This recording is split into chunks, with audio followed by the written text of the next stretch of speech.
please don't skip this ad because this is only relevant for the next 2 days, right? On October 17th, we are finally hosting our 1 million downloads celebration for the podcast. We finally hit 1 million downloads. I think that's really cool. And we're celebrating by having a special live episode streamed on YouTube that will be released later, right? As well as a few available seats for the live in-person podcast. So this is going to be a crazy, awesome episode with special secret guests, a list of at least 10 to 15 people that I can't even name, but the names that I will say for promotion is like Bob Horn and Earco, right?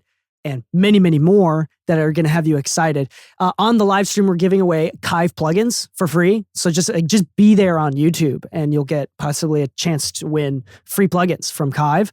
Shout out to Eddie over there. And we're also sponsored by Loughton Audio. And for those that are in the audience in LA, we're going to give out a free LS208, which is the mic that I'm using right now for podcast. Great for vocals as well. Just in general, amazing mic. It's a $600 mic and we're just giving it away for those that are live. There's only 20 seats. Half of them are sold out by the current recording of this podcast. I don't know if it's available, but it's only for this next week. It's literally this week. This ad is irrelevant if you're listening to it the week after or even 3 days after. So if you're in LA, if you're local and you want to come to this event, we're trying to fill out the seats. Go to mixingmusicpodcast.com/event and sign up. Again, $5. The only reason why it's $5 is so we want people to fill out the seats and commit if they're coming. You need to sacrifice something. If it was free, people would buy tickets and not show up, and that would leave open seats. That sucks. So it's just $5. Come to the show. Come support us. Come say hi. Meet the legends. Again, crazy, amazing, high effort, high production value episode that we're doing. You're going to want to be here for that. We're just late on the promotion of this, so I apologize. Hope to see you there. Enjoy this episode.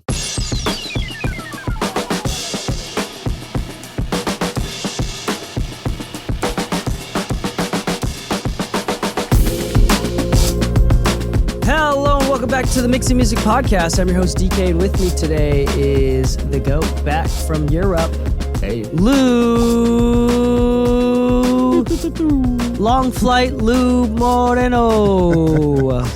Dude, I'm not going to lie. Coming back to the States, total travel time from when I left the hotel to when I finally landed at LAX was 18 hours. I was like, nice. I hate this. Nice. Yeah. Yeah, well, 18 hours is no joke. Where did you, okay, so first off, today's episode, Lou was on tour with Xzibit, doing live shows with Xzibit for about a month in Europe, across Europe.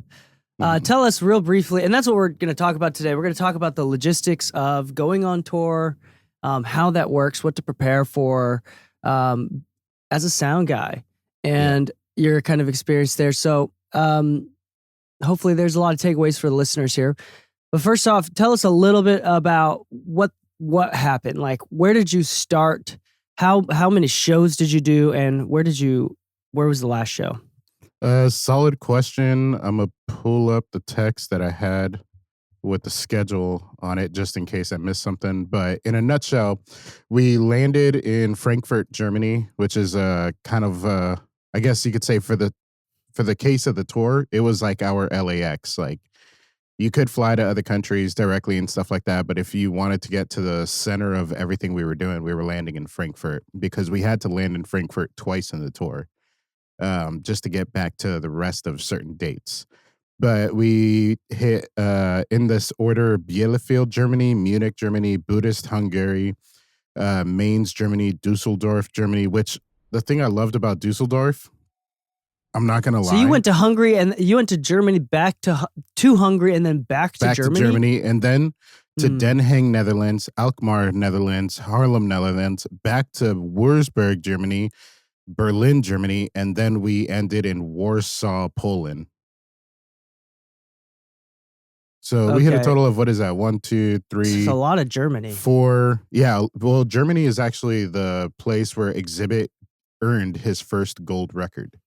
Like, it's because of Germany that he really found his first level of success. Oh, interesting. Yeah, so he definitely has a lot of love for Germany. Yeah, and the Netherlands is the bordering country. Cool. Yep. I'm not as familiar with my Europe geography, so I'm cheating and I'm pulling up a map while you're talking about this stuff. Hey, man, I couldn't even remember all the spots we hit, so I'm cheating by pulling up the tour list. There you go. Yeah. Well, cool. So I want to ask, like, how big was the crew? Like, how many? So you're the lead sound guy. What is the official position called? So I am head of audio for Xzibit moving forward officially. He wants me to handle all of his concerts moving forward. Well, for the tour, what is that? For the tour, same thing. So there's typically roles, right? You have front of house, you have monitor, you have a production manager, a stage manager, and production manager is usually the person that handles like rentals, equipment, communicating with the venue to make sure everything's actually ready. Stage managers are usually the people that work with like the roadies to set up the stage, get the equipment going and everything. Front of house and monitor world typically will show up once all of that is set up, but this was a first run. So this one was ran very differently. The next one, like the next show we have scheduled is Kings of the West, which is going to be like Ice Cube is going to be there and all that kind of stuff. Yeah. So let's put this into perspective, if I can. Let's put it into perspective. So, Xzibit hasn't been on tour in a while. Is that correct? No, he tours all the time. Okay, never mind. Yeah, but this me. is the first time that he's ever toured with a live band and with in-ear monitoring systems. Okay, got it. Yeah. So, and with the new signing and stuff, he just signed to Greenback Records, which is Conor McGregor's label. Yeah. So with this, how big was your crew? Like, how many people were helping specifically with sound, including myself? Okay, so there's just 2 people. Is that and I was size the only typical? one that was responsible for the sound. What does that mean? I don't know what that means. That means I ran front of house and monitors at the same time. Okay, is that okay? So first off, I need perspective here because I don't quite know. Was this string of shows? How big were the venues for this string of shows? 2,000 capacity. About is that considered sold out every mid-size? Is that considered I would say that's kind of mid-high size. Imagine filling a room with 2,000 people in general. Because Madison Square Garden is what? I don't know how many, like 30, 20, 30? 30 to 40,000, I think it is. I know it's massive. And like the upcoming show that we're doing, I think it's like 20,000. Yeah. So our next scheduled show is going to be 20,000. And that's considered big, obviously. Yeah. Right? Yeah, because at that point, you're dealing with like multiple artists in one night, mostly. That's why like the Wolfpack thing was such a big deal because they were the main act. Yeah. Yeah. I don't even know if they had openers for that show, did they? So the Hollywood Palladium, which is I went to a couple weeks ago to see Wolfpack, is 4,000. Yeah. So Hollywood Palladium seemed big, but it also didn't seem like humongous. Yeah. Also, like, let me look up like 930 Club in DC, which is like my first club that I ever went to is like 1,200 people. Yeah. I know Giggles nightclub, which I used to be the head engineer for 5 years. That one I think is 1,200 to 1,400 capacity. I don't remember the exact number, but I know it's less than 1,500, but more than 1,100.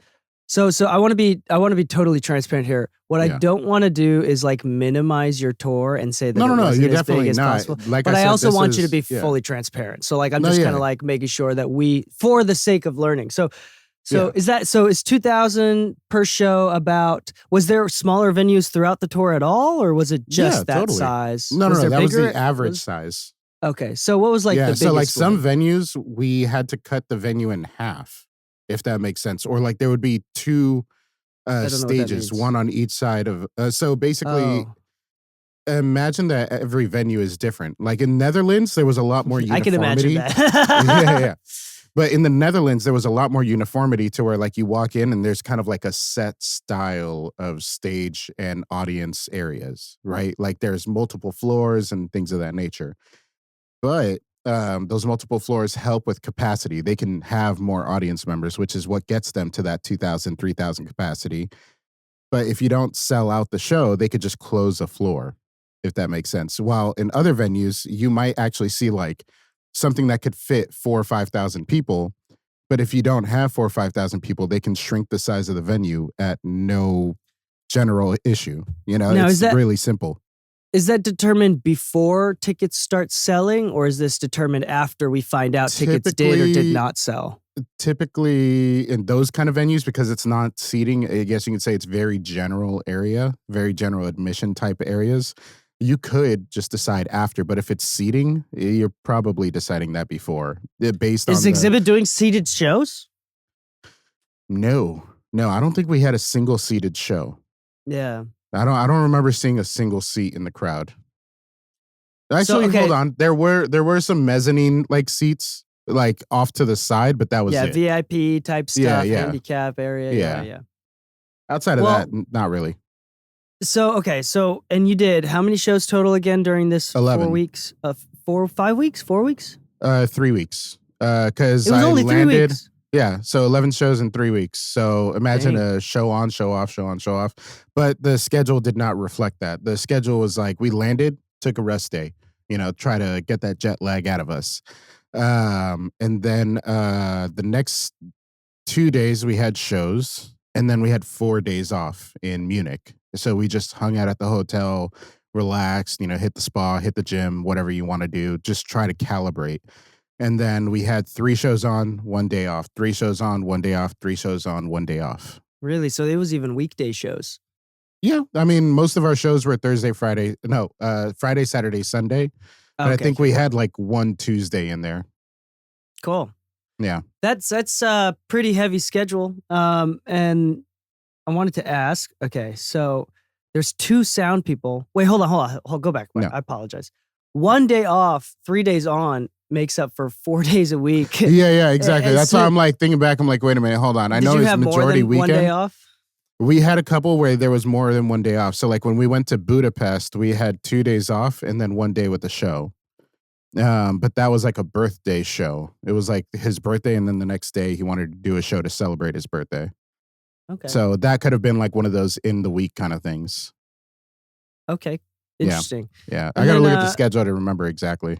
No worries. So how big was this band? How many mics inputs are you using? Kind of give us a rough. Total of 34 to 36 inputs total of like actually used sources. And then 40 if you count extraneous sources that didn't really matter as much. So for instance, I like doing virtual sound checks. And in layman's terms, that means you're still recording stems, but not for the purpose of, publicizing later. So you don't really care if there's a pop or a click here and there because the buffer wasn't right or whatever.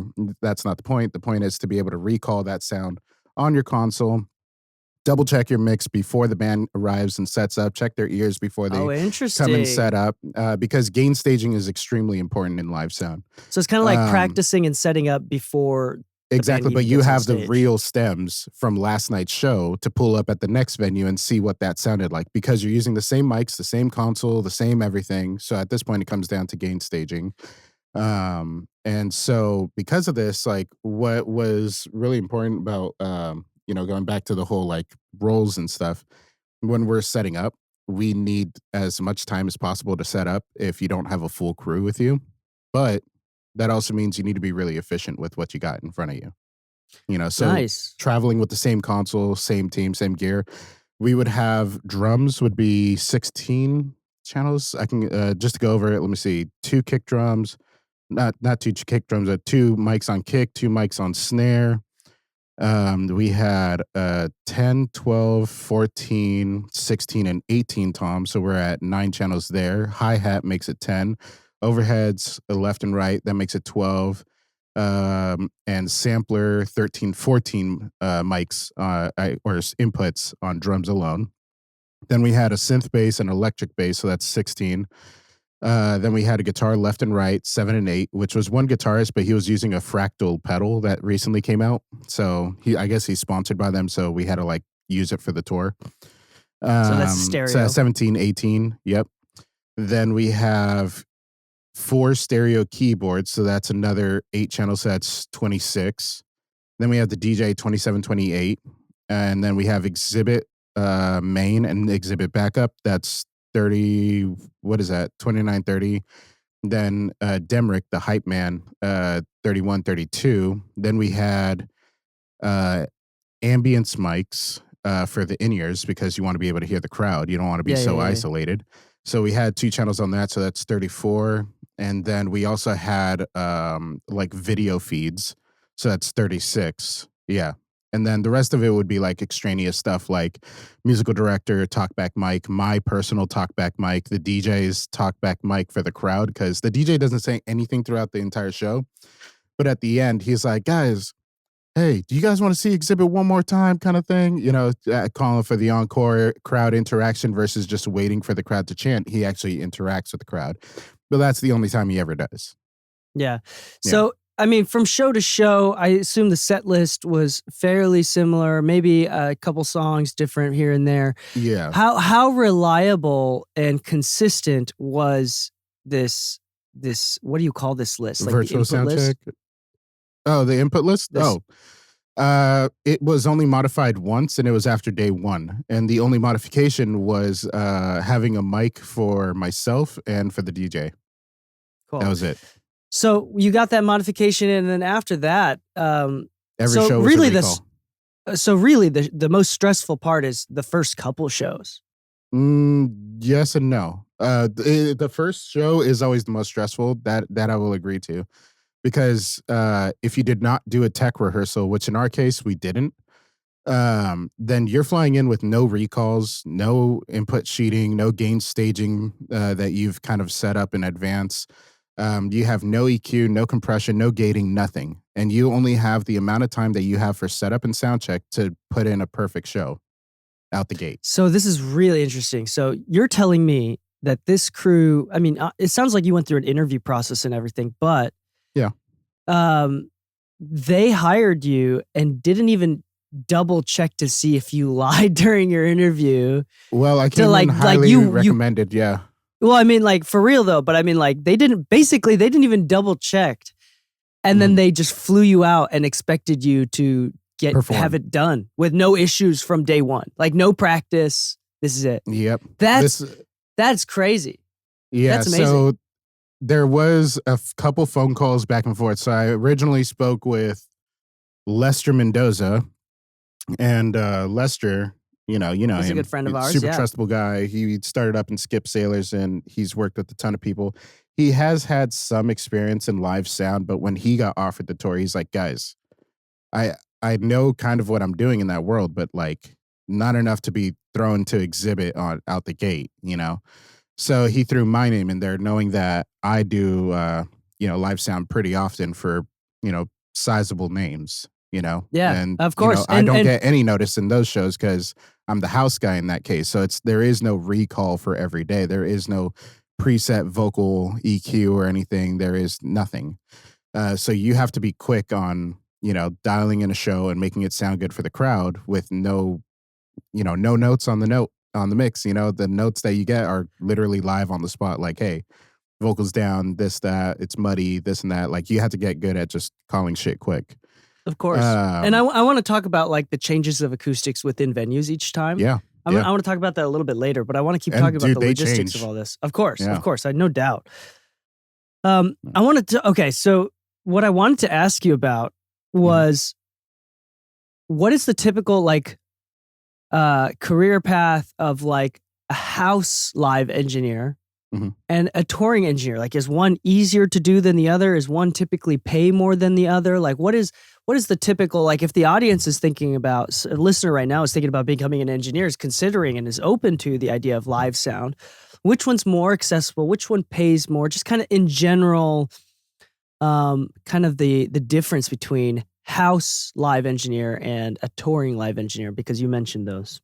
Well, I'll say the reason why I almost said no to the tour, because it wasn't financial. But the main reason I almost said no to the tour. What does that mean? I'll explain right now. So one of the things that a lot of people forget about live audio is touring versus staying in your neighborhood, and the extreme difference in your social life. When you're on tour, your band is your friends, your family, and everything. You have to get along with them. If you do not get along with them, it's not going to be a good time. And so being a good person is key. If you're not a good person, don't go on tour, because you're just going to be hated by your team and you're going to hate your team, and it's just not going to be a good experience for anyone. Now, if you're married, like I am, like you are, tell me, could you walk away from your home, like in my case for this one, 3 weeks? Is your relationship strong enough for you to be 9-hour difference from your spouse? When you wake up, she's going to sleep. When you're going to sleep, she's waking up. Is your Of course relationship not. strong Of enough course for not. that? Yeah. Yeah. Yeah. Well, I mean, yeah, So, it's strong enough, but of course that's not easy. yeah. Yeah. I made it a huge point to myself in the past that my relationship should never take a backseat to my career, in the sense that if it's going to cause a divorce, I don't want it. It doesn't matter what you're willing to pay me. It's my priority is with my wife and creating a home life that I can be proud of. Now, because of that, I will say that being the house guy is actually not bad, because you get a fuck ton of names under your belt, not just one for the next year. Now, if you're trying to build your resume, the cool thing is, like, I've gotten to work with like Magic Johnson, Snoop, and everybody when I was younger, being the house guy for an event company who said, we need a front of house guy that knows what he's doing. And all the big events that they ever had, they knew who they trusted. So they would throw it to me. Now, here's the thing, being the house guy for like an event company or a venue also pays less, for one reason: you're in the neighborhood, you're available right now, and you're not tied to anybody big. So you're just as big as the gigs you're being offered, which means if all you're getting is local events from a rental company, then that's as big as you're worth. And you're worth whatever they're willing to pay out for those types of productions. Of They course, all yeah. have a budget, and they always have to bid against the local company. Now, when you go on tour with an artist, you're a little bit more valuable, because not only do you have a generated relationship throughout time, but once you know the DNA of somebody's show, it can actually excel beyond the point of whatever house engineer hears your show for the first time and is Of dialing course. it in for the first time. Now, because of that, you can ask for a higher rate, but you also have to consider that there's per diems, there's free travel, there's food I don't know involved what and a all that per kind of stuff. diem is. It means per day, which means you get a certain amount of money per day, just to cover whatever kind of living costs that you have. Like, you need to buy some food today. Use your per diem. You don't have to touch your got it, paycheck. got it. So your paycheck has nothing to do with what you have to spend on your day-to-day life. While being the house guy, your paycheck goes directly to your day-to-day life. There is no per diem for local guys. So throughout the tour, our per diem worked out in a different way, because everybody, I'll say it like this: being that this was Xzibit's first time working with a band, everybody individually, it's kind of funny because it came up in conversation between me, the musical director, the drummer, and I was like, yeah, I really saw some potential here. Xzibit first time working with the band, and I kind of really sat there and thought about it. And normally I charge a lot more, but I decided to give a little bit of a discount because of the quantity of shows in such a short amount of time. It wasn't a massive discount, but a loss is a loss, right? Of course. But I looked at it more as an investment. So I'm really just investing in these shows, hoping that there's something better down the line, and hoping that I really enjoy working with a team, And then management already understood that that was a discount only for this tour, and that the next couple shows we go to my normal rate. And he's like, huh, that's interesting. I took a pay cut too, just for the opportunity. And then the drummer's like, me too. So everybody over here is like, yo, we're willing to kind of take a little bit of a lower rate on this one-time tour, just to see what it's like. It's the first time he's working with the band and everything, and we're all just kind of like, the band that we toured with was Games Band. So these are guys that have toured Europe all the time, played with hip hop as a band and everything. They know what they're doing. They're fine. So this is interesting. We've had many conversations on the show about whether or not, and this is a hot topic, Yeah. whether or not to, take on discounts. Yeah. As that sets the expectation for future projects and whatnot. And the communication behind doing so. Of course. Yeah. The communication that it takes, the things that you should clarify before. We've had past episodes about that. Yeah. Maybe we can do a refresher in the future. But to put it very lightly and easily, just to sum it up, the cool thing about Xzibit is that he has a track record, and it's a little bit more business. Like, if you have a brand new artist that has very little to no track record of doing well on tour, selling tickets, especially to that capacity and that consistently with years of history, it is not a good business decision to invest in a product with very little selling history. But with Xzibit's case, I think it's fair to be a little bit more flexible. Yeah, no, definitely. Because there's proven longevity under Xzibit's brand. And I will say this, without saying numbers, I definitely was charging more than I would charge anybody locally. Of course, yeah. Yeah, because when you go on tour, you don't get to go home. You really don't. You can miss your home as much as you can, but the best you can do is fly your spouse out, fly your kids out, and maybe spend a day or two with them before they have to fly back. And depending on the flight time, that may be worth it or not worth it. You might be spending more time on that flight than you are with your spouse. You know what I mean? So with that said, all of that gets factored in when you think about how much you're charging. And then you also have to consider your role. So, for instance, the fact that I'm just front of house on one tour is going to be a factor versus me being front of house and monitors on another. And if I'm the head of audio, meaning that I'm the one that also has to wrangle the venues and everything, I had to do all the production manager work and everything just because, like, hey, this is the first time he ever works with a band. So that also means, like, hey, low key, it's not that they don't know what they're doing, because I'm sure they do. But I could tell that there was a couple things where I'm like, I have to step in and communicate certain things because certain things were just not inherently known at the time for them. And that's okay. You know what I mean? Because that's the whole point of hiring me. When it came down to communication about what his needs were, they'd be like, hey, talk to Lou. That's Lou's department. And that's why, after the tour, when on our last show, I talked to X, he's like, dude, I don't know if you know this already. If nobody's told you, like, you're fucking hired, dude. Like, you're my guy. You're stuck with me. I'm like, cool.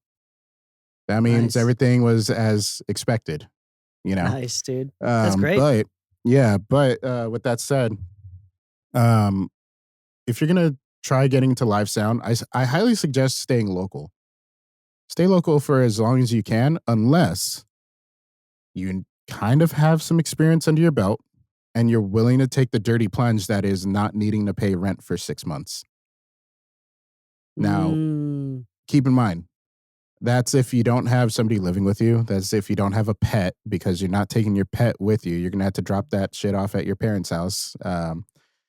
But more than anything, you have to look at the situation as, like, my commitments that are local are not strong enough for me to, not say yes to this opportunity of going on tour, because not only are they going to cover your per diem, which means your food is covered, but they're going to cover all your travel, your luggage, and everything. The only cost you really have is feeding yourself.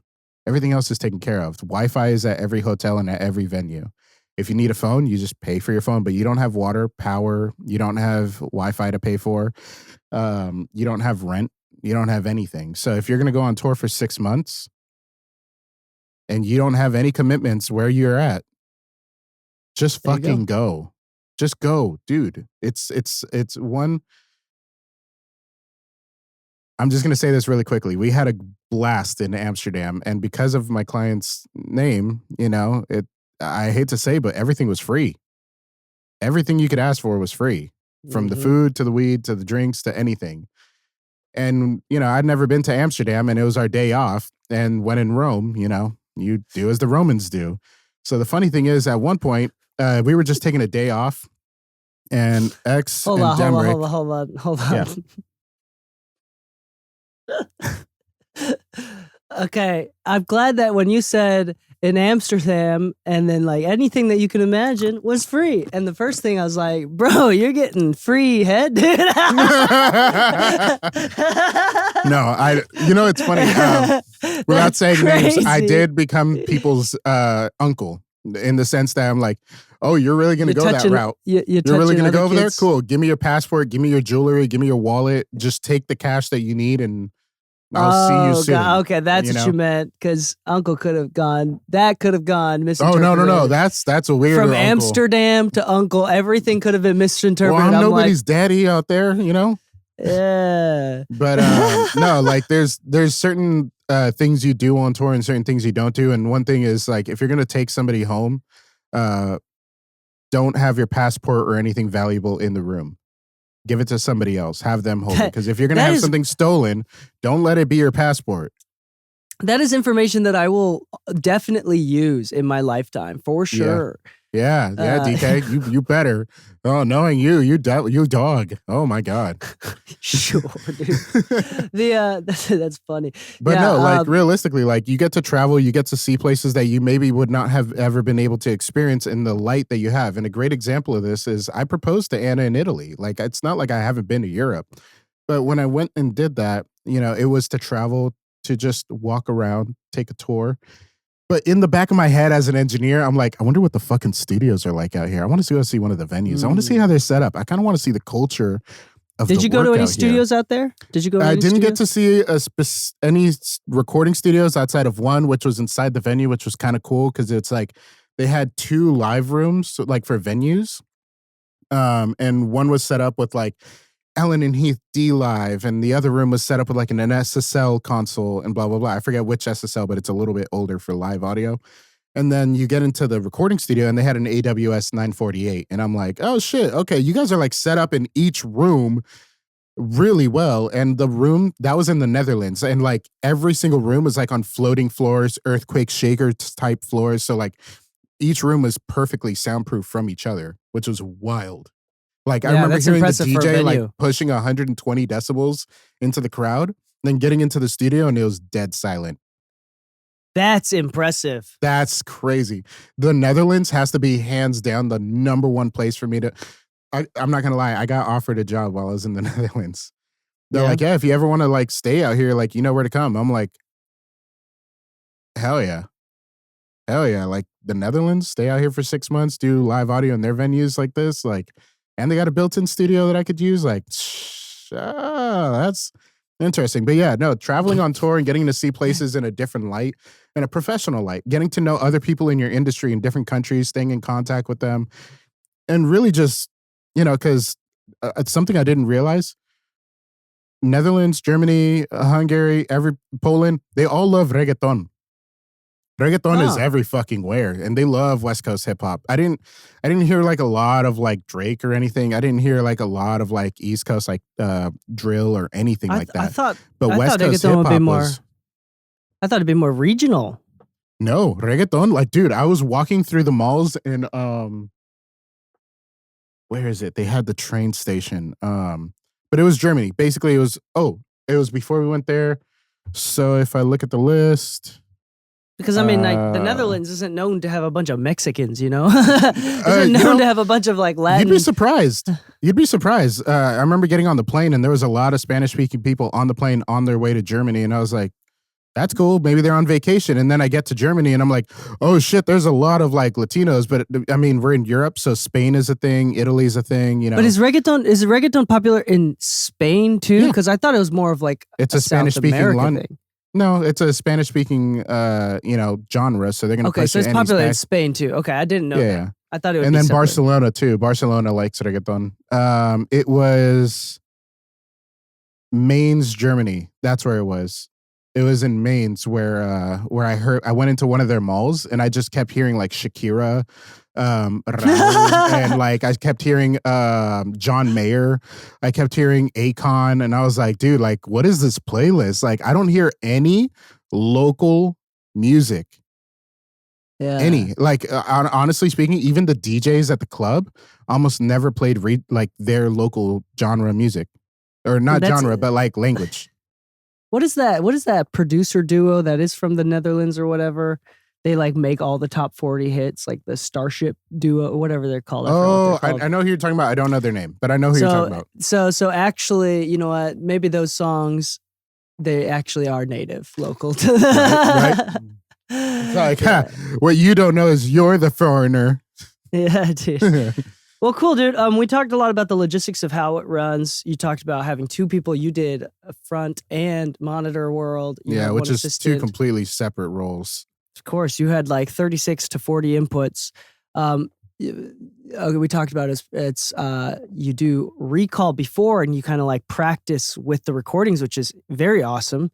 Did you buy the gear? Did you buy the gear or was the gear rental? Like, no, was it was your all gear? rented. I do plan on buying the step-up version of the console, but that wasn't necessary to get the gig, is my point. Exactly. Like if you're looking for a career for it. Yeah. No. Okay, most times when you're on tour, especially overseas, you don't need to have your own. because who the fuck is flying around with an entire flight case worth of gear to every show to Europe and hoping that it doesn't break on the way? It's better to have a production company out there that you're renting from so that if anything does go wrong, which shit did go wrong, I did have to replace the console. Interesting. Tell But us the about that. next day I had a brand new console. So basically our setup was very humble but not cheap. I had originally requested an SQ5 with the GX4816, which just sounds like I'm naming auto parts for those that don't know live audio. Yeah. Basically, Allen and Heath is one of Europe's like big exporters of like consoles in America, because you hear about Allen and Heath all the time in America with really raving reviews. They do have some quirks, I'm not gonna lie, just like any company. But if you were to ask people like, what would you rather have, the Midas M32 or the SQ line from Allen and Heath, most people are going to say Allen and Heath, though it may seem more limited in that the M32 has more features. The quality of the sound, the actual preamps, the actual usability of it, the quickness in which you can work is superior on the Allen and Heath line. So Allen and Heath, I've picked them because they're local to the country. Allen and Heath, I believe, is built in Germany. I could be wrong on that, but I know it's native to Europe. So I figured, okay, we're going to Europe. Let me use a European brand console that I do like. And on this console, it can support up to technically 128 channels of audio routing, but it can utilize up to 48 inputs at a time. It could use up to, I think it's 26 or 28 outputs total, because you have your main left and right. You have 3 matrices that you can run in stereo. So that's 8 channels there. And then you have 12 aux channels that you can run stereo or mono, but I was running everything stereo. So 12, 24, 8, 32 outputs. So 48 inputs, 32 output configurable console with up to 32 channels of recording, the first 32. So organizing your input list to match what you need to on that recording template is important. But once I chose that console, it came down to like, okay, well, the SQ5 only has 16 inputs on the body of it, and I think 12 or 14 outputs on the body of it. So I definitely need a lot more IO boxes. So originally I had requested the GX4816, which allows for 48 physical mic preamps on it and 16 physical XLR outs. And I believe it has an AES output. I could be wrong on that, but I know it's on the console itself. But they didn't have that. The good thing is that they had DX168s, which work a little bit differently. So in live audio, there's a bunch of different audio protocols that you can choose from. I originally wanted to go with Dante because a lot more venues are going to be set up with Dante, and you're starting to see Dante creep into the studio world as well. But one of the benefits of Dante is, let's say when we talk about redundancy, you can actually set up 2 consoles on the same Dante network running the same inputs. And if one console goes down, the other one can just pick up where the other one left off by just patching over the outputs to the main processor for the audio. Thankfully, that never happened to us. We didn't have to rely on anything of that nature. But the protocol that Allen and Heath has is called S-Link. And what S-Link does with the 168s is it gives you 16 inputs and 8 outputs, but it skips over the next 8 because it's patched in their system as 16 by 16, even though there's only 8 physical outputs on the Snake. So when you're looking at it and you're patching your outputs, you patch 1 through 8, and then 17 through 24, and then 33 through 40. It's a weird kind of configuration thing, which is why I wanted the GX 4816, because it's 1 through 48, 1 through 16. And you can still use the outputs and inputs on your console if you need more. So when it came to our outputs for monitoring, like I said, we used all 12 stereo outs. So we were using 24 channels of I/O, so I could use 8 from the console and 16 from the Snake. But let's say that something goes wrong with those things. The nice thing is you can hot swap them. So it's a matter of an Ethernet cable is how everything is ran. So if you're familiar with Dante, S-Link, and I forget what Behringer Midas's protocol is, but you can just take one Ethernet cable, and if something goes wrong with that Snake and you need to replace it, you could just take the XLRs, plug it into a new box, connect the Ethernet cable, and you're done, and it'll pop up in 5 seconds. Yeah. Yeah. This is really interesting. We may have gotten a little bit overcomplicated. I need to be doing better about this actually, because at the beginning of the podcast, I would call out when things were getting a little bit too complicated and try to explain. I have now been doing that for like the last couple of years, but that was probably a little bit overcomplicated for some of the newer listeners. A bit of a mouthful. But that being said, I hope we are able to perceive, the audience is able to perceive, it's not just like a plug and go type thing. There is a lot of thought, and there's a lot of planning. There's way more planning than when you go into a studio. Everything's kind of set up. The room's typically calibrated. You know, the speakers might have actually gone through a calibration phase themselves. When you go to a venue, there is no such thing as like calibration. Like there is calibration of the main system to sound good at a flat response, you know, and the speakers are in phase, which is very important because you're not dealing with like a two-way speaker like me and DK Strauss. Imagine you had 8 Strausses stacked on top of each other, and they have to be perfectly in phase, perfectly time aligned, and they have to be perfectly crossovered with the next system, and each box is processed individually. So you have to do 16 processors just for the line arrays, and then you might have 4 dual 18 subs on each side, which each needs their own processors. And then unlike in the studio where you're choosing a sub to match the speaker with its response and everything, you're also choosing subs and how you're going to configure them, whether you want them to just be subs or you want to suddenly flip one of the subs around and do an inverted phase thing where you're now creating a cardioid sub pattern to get less bass on the stage. Like it's a whole different set of planning. This is actually really fantastic that you're talking to us. Another thing that I want to do to put a cap on this logistics and like career path kind of talk that we're doing. To put it frankly, from what I understand, correct me if I'm wrong here. The economy of live sound and touring is significantly more abundant and healthier, has a lot more funding and investment going into it than recording. I mean, even on just like the liquidity. Whoa, is that even a word? Like liquidity? I would have. Yeah, I think I've heard it before, but I could also just be fucking retarded. Well, definitely that. But I mean, no. But I'm talking about like it was in a studio. You know, streaming services don't even pay until 3 months afterwards.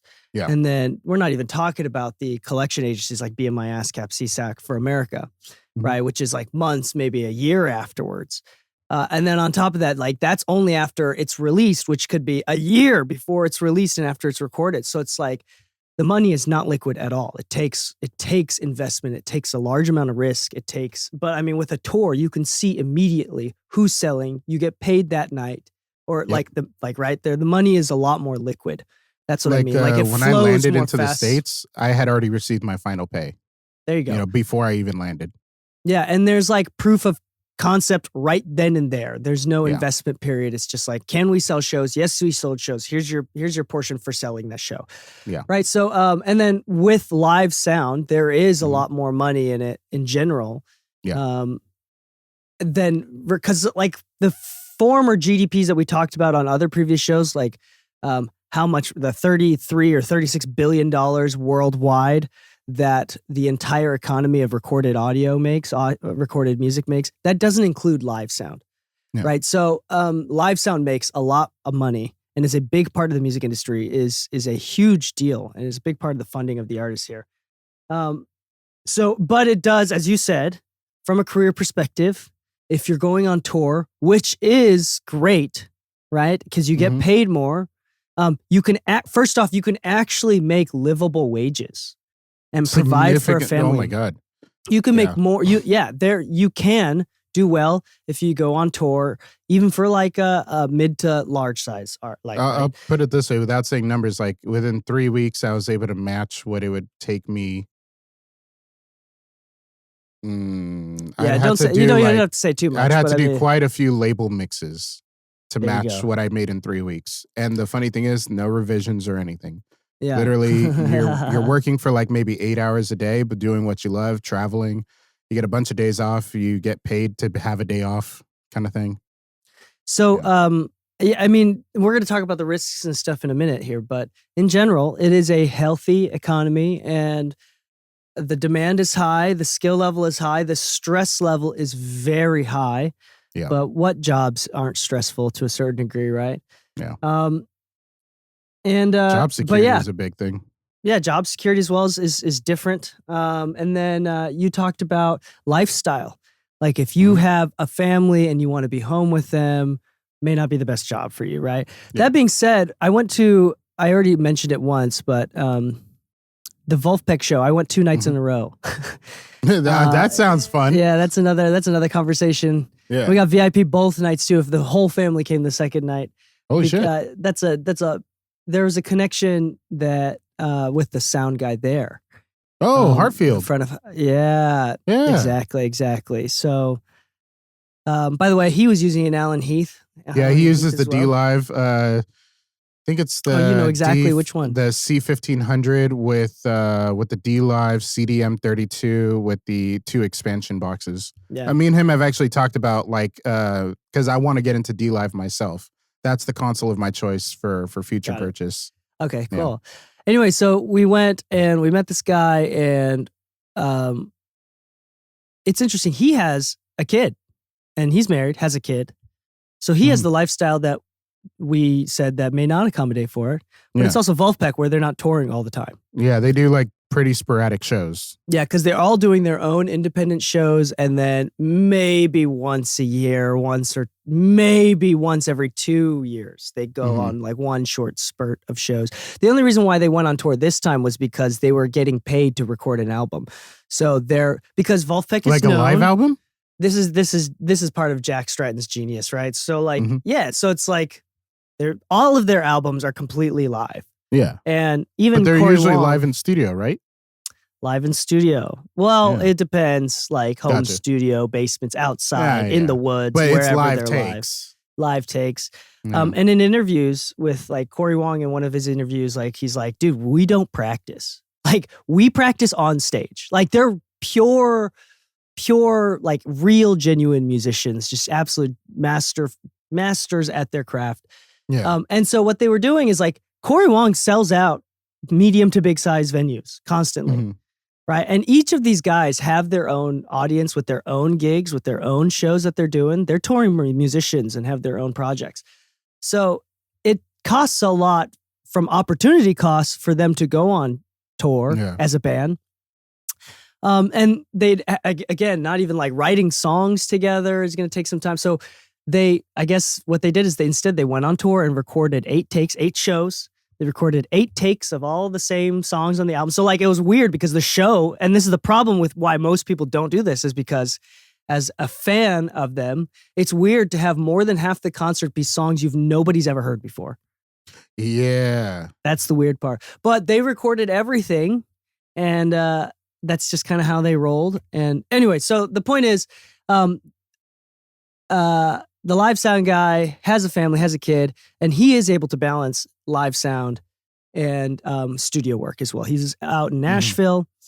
And he's got such a beautiful studio. I don't know if you've seen it. It's so, I'm jealous. Yeah. It was interesting. We even talked about Overhead, which is like really small for what he has too, which is great. Good for him. Yeah. I want to talk a little bit about I want to segue this into balancing studio sound versus live sound. Because Lu, you've always done some live sound, local, different venues, which in LA, like big venues, because it's LA, right? Yeah. So it's different from what I'm saying, like Oklahoma, local venues. Right. But so you have, and then we've owned studio together. Yep. We've done a lot of studio stuff. I want to hear kind of the differences between the two.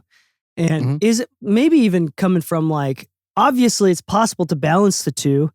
Let's talk about like expectations and like what's better if based on their desires, like what desires dictate what you should do more and like what you should be open to. And just things along those nature. I will say this, as somebody as I think my family would describe, like crippling attention stupidity. Yeah. Like my attention can go sideways real quick, and you've seen the tangents we can go on. Of course. Everybody and has. yeah, like I think I need that friend that does the hey, come back, right here. You know, hey, here boy. It's like my attention goes like that. So live sound gives me a role where you're in constant motion. You have a task at hand, and that hyper focus really kicks you in the face. To the point where like you have a deadline, you have a show, and you have a responsibility, not just to the band, but to the audience. All these people paid big money to show up. They are seeing an artist that's not native to their country. So that doesn't mean that they have all the time in the world to just see him at their next show. No, it's like, hey, he's in your town right here, and maybe you'll see him next year. With that said, with studio, you can build relationships and work with the same artists, working on the same type of music all the time. And because of that, if there's like one bad take, maybe you just come back the next day, make that take. Ideally, that's not the case. You could be mixing from your same studio every time. And you could find yourself in a sense of redundancy where like maybe you just burn out a little bit and you just need to get outside. That's been kind of my cure for that issue, like doing live sound along with What did you mean by studio. sense of redundancy? Maybe that wasn't the right word for it. Maybe it wasn't. Maybe a sense of too much repetition. You know? Oh, okay, It's okay. like That a daily. okay. No, Yeah, I see. it's like, hey, I've been doing the same thing Monotonous? every day. Monotonous, yeah. It's just like, dude, it's not as stimulating every day to do the same thing every day. And so you'll see me post about woodworking, you'll see me post about studio work, and you'll see me post about live sound. And each one of them kind of plays a very important role, but we'll focus on live and studio. Live, that sense of urgency is constant. The sense of Yeah. urgency in studio is not. It's constant when you're the tracking engineer and you're in a very busy and chaotic room, which I thrive in. Those kind of situations, I fly. I'm fucking golden. You do. Yeah, but You it's were the because- guy with the studio. You were the guy that were like, DK, calm down. We're going to be fine when I was stressing out. Yeah, You- and you then were- when nothing was going on, I'm like, DK, are we sure we're prepared? DK, are you sure we got this? And you're like, dude, I think you're over preparing. Like, stop, chill. It's not that serious. I'm like, everything's serious. Yeah, we were Yeah. able to balance each other out in that way. Yeah. Man, we make a great married couple. Too bad we're not gay. No, Holy. but it's just funny because like it's true. In live sound, you have to be very good at what you do or get out of the way. It's very much that type of mentality, and I did have to pull rank a couple times. Yes, and you know me, DK. Tell me you about know that. me. Yeah, you know don't, me. you don't typically do that. No, like even when me and you have not seen eye to eye on things, we've sat down like men and just talked it out. Yeah, know? you don't typically But do I've- that, which means it's pretty serious. Yeah, there was like shout out to Nick. It was Nick, and unfortunately, I'm gonna say his name because like everybody heard me do it in front of them, so there's Who's no hiding Nick? it. this I'll the explain right assistant? now. He was the assistant. He was the production manager for the tour, and this guy, I love this guy. He reminded me so much of myself.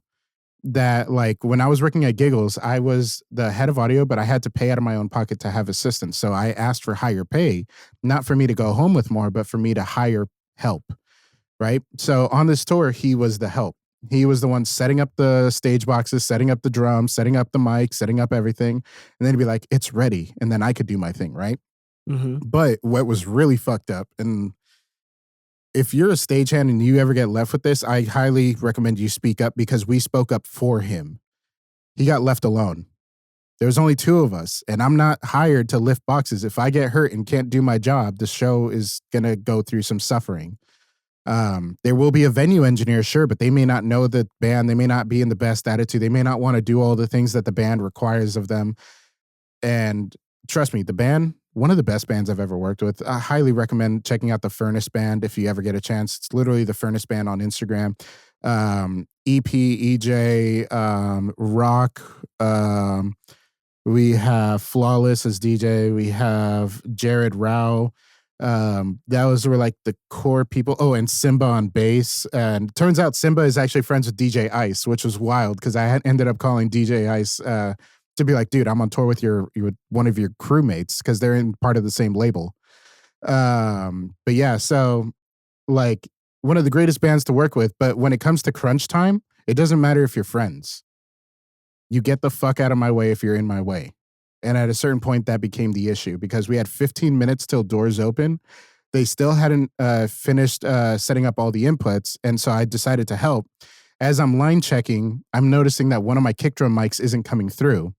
And he's like, oh, maybe you just got to turn up the gain. I'm like, don't tell me how to do my fucking job because I've been doing this whole fucking tour. I know how much gain that mic needs. Mm-hmm. And I told him it might be a cable issue. It might be something with the cable. He's like, well, I don't think it's the cable because it's patched into the snake and it's patched into that. I'm like, listen, man, just get an XLR, plug it into the mic, plug it straight into my console. He's like, well, why would we do that? I'm like, it doesn't fucking matter. We're troubleshooting right now. And he's like, I don't know. I still have to play this. I'm like, listen, man, I'm going to grab one of your cables. And he doesn't like it when you touch his stuff. He doesn't like it. He would not let me set up my own console until after the third show. Because I was like, dude, you need help. You keep doing all this shit by yourself and it's taking forever. And that's not your fault. It's the promoter's fault. It's the promoter's job to hire the help. But the promoter wanted to be cheap. So shame on him, not shame on Nick. Nick was one of the hardest working dudes, which is why I felt bad that when it came to proving the issue, which was I ran the cable, mic straight to the console, and it went from needing 60 decibels a gain, which it's a kick drum. When do you put 60 decibels a gain, even in a studio for a kick drum? You never do that. But I only needed 2 decibels of gain on the kick drum. 2. It went down 58 decibels. But before I found out what the issue is, I got really fed up because I'm like, dude, we have 15 minutes and I know what's going to solve the issue, but you're not listening. Instead of listening and just doing the job because we're on crunch time, you're over here trying to say, well, it shouldn't because like this cable is great and this cable is from this and this cable was custom made and this, I don't give a fuck. It doesn't work. It doesn't work. Why? Or at least we need to test it. We need to test it. We need to test it, but we don't have time to test it. Yeah, so it became an issue to where like pulling rank was necessary because at a certain point, you're too far up your own ass to realize that you're getting in the way of production and you're getting in the way of the whole team. Not just me, but the whole team because everybody's waiting for their ears. Everybody's waiting to actually get their monitors checked. And there's only 15 minutes to doors open. Thankfully, after that was solved, I only needed those 10 minutes because of virtual sound check, I check everybody's ear mix. I check everybody's house mix and everything before they even show up. So by the time the band starts playing and I know that everybody's good in their ears, I walk into the house and I listen to the mix. I'm like, yep, that sounds like the mix I dialed up. All the gain stage is matching. All the mics are the same as the night before. And we're good to go. You know, so the funny thing is like, live sound is very much like if you don't know how to speak up when it's time to speak up, don't do it. If you like a very relaxed environment, it's okay to be in the studio with candles lit and have a nice little aroma going, have the espresso machine cooking up everybody's favorite pot of coffee, which to be honest, there was a lot of coffee on this tour. Every venue we went to had one of those like super automated espresso machines, which was really nice. But there is, you know, there is a need for you to be able to speak up for yourself and understand what your role is and understand how to execute the way it's expected to. If you cannot execute, you should just say no. Don't make a fool of yourself. Don't waste anybody's production time. Don't ruin somebody else's experience in a live audience situation. Like you're taking on a lot more responsibility because in the studio, you're responsible for the people in front of you and for the label that hired you if you're in a label situation, at which point they can choose to not hire you back and that's fine. There's 1,000 other artists in your neighborhood that want to hire you. You might have had one bad experience, but you might be able to win them over. But if you do a bad experience live sound, you might not get hired again for something of that label, level because they're going to ask like, wait, weren't you on tour with X? It's like, yeah, I heard something went wrong with his tour. I heard it was something to do with the engineer. It's like, that wouldn't be you, right? Because that goes a long way. If you fuck up a live sound gig and you're on tour, everybody knows who you are and they know how bad it was. I don't know if I'd put more weight on that because I feel like that applies to every scenario, even in the studio as well. But maybe I don't know. Nobody paid audience tickets. Nobody paid for VIP. Nobody paid for meet and greet. Nobody hired an entire venue and booked it out. Nobody put hundreds of thousands of dollars at risk. Well, they do that in the studio, but sometimes in a different level. Yeah, but I mean, if you got a verse from Chris Brown, then yeah, you're totally right. Yeah. So I mean, That's interesting. So the last two things that I want to talk about, touch on, is dialing in acoustic. So like you've gotten to this point, which is you have the right sound, and you're isolating the venues because you know what the mics sound like. You're using the same mics, you're using the same band, the same kit, same cans to check your same mix. everything. Yeah, the same everything except the venue is changing every single time. So I want to talk about acoustics. And then there's one more thing I want to talk to you about that after that as well. Sure. So what experience do you have, or what can you tell us about, not necessarily, I don't want to hear your adventure log of like how it was different, but more like, how did you deal with different venues? And like from a professional perspective, like what was that like having to work with different sounding environments every single time? So, it was actually very interesting, but very manageable. So there's a couple tricks up your sleeve. One of them, unfortunately, died on me on the first day of tour, which was torturous, as you can imagine. The first thing that you want to do is take a computer with you. Now, I wasn't hired to record the shows, which is why I didn't put any weight behind recording the virtual tracks for a virtual sound check. And funny enough, like you can actually hear some of those recordings on my Instagram. I put up one of the songs on my Instagram, and even people are like, dude, if this is the actual mix print, like this is crazy. So what the console hears versus what the room hears is very different because previously I had posted what the room sounded like and what the mix sounded like in a separate post, which I think would actually I think that might make a good little clip. To post, like what it sounds like in the room, what it sounds like coming out of the console. Yeah, that's very interesting. Yeah, but in a nutshell, a lot of people will use Smart right now, version 9. So Smart SMAAR8. Sorry, I'm bad at spelling right now. What is wrong with me? SMAART. It's 2 A's. And version 9, I think, is the latest version. But with that, you can actually check speaker alignment, phase alignment. You can check how it's dispersing through the room with multiple microphones and things of that nature. Basically, it's I guess you could say it's like it's if a $1,200 in the studio world. Yeah, it's $1,200 for software. Just for measuring the room. This is before. Okay. And during, because something that I would use it for in other shows, because like I said, my computer died on day one before the first show. I powered it on at the hotel to make sure everything was fine, and I got that question mark folder. The hard drive died. And just for context, yes, redundancy is a thing, but I don't have a laptop. I have a Mac Pro and I have my main computer. So I took my Mac Pro with me on tour, and it died the first day of tour. It must have gotten banged around in the airplane or something. But yeah, that one would have been running that. So what I ended up doing is I used something called Open Sound Meter on iPad. And Open Sound Meter is available on your computer. It's absolutely free. It's like $80, I think, on iPad. Which is funny that it's free on computer, but $80 on iOS. But whatever. Point is, on Open Sound Meter, you can check things like if you were to run pink noise, how is the room measuring up? So you can attach like your RTA microphone and put the actual microphone's measurement graph on it so that it can actually factor that in and read the mic is flat. And for that, I used the what is it? Whatchamacallem? The same one that you have, Sound ID, Reference ID. Yeah. Yeah, I use that microphone. Yep. Yeah, it's like yeah, because you don't need to get the earthworks. You don't need to go crazy with it. Listen, we're doing live sound. We're not doing studio. We just need to make sure that the room is actually playing well with itself. And so, like, you might run pink noise through the subs or like a sine wave sweep, and see if the subs are in phase with the tops and everything. Because not every venue is set up forever. Some venues were set up that day or the day before. So you, aside from because basically, if you're on a big tour, let's say you're working with like AC/DC, you also have system techs. System techs are the ones that fly the speaker arrays and everything, do the subs, do the actual dispersion patterns on it. So like if you're going to do cardioid or not, are you going to do all across the floor? Are you going to do stacked up? Are you going to fly the subs? What angle are the line arrays are going to be shooting into the crowd at? Like how many boxes are going to be straight at 0 degree change? And then how many are going to have 10 degree, 5 degree, whatever. That's a system tech.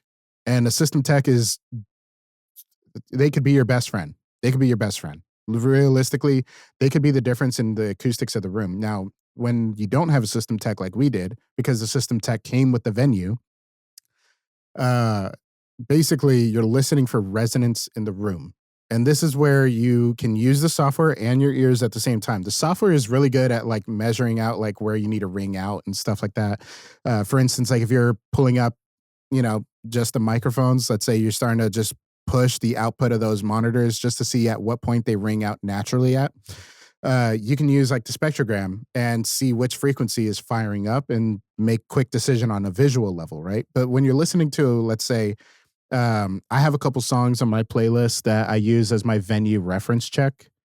And I'll pull them up on the side in the meantime while I talk. But basically, you want to pull up a couple songs for yourself that you know very well and listen to them through the speaker system because every room is going to sound different. You want to listen first on your headphones, refamiliarize yourself.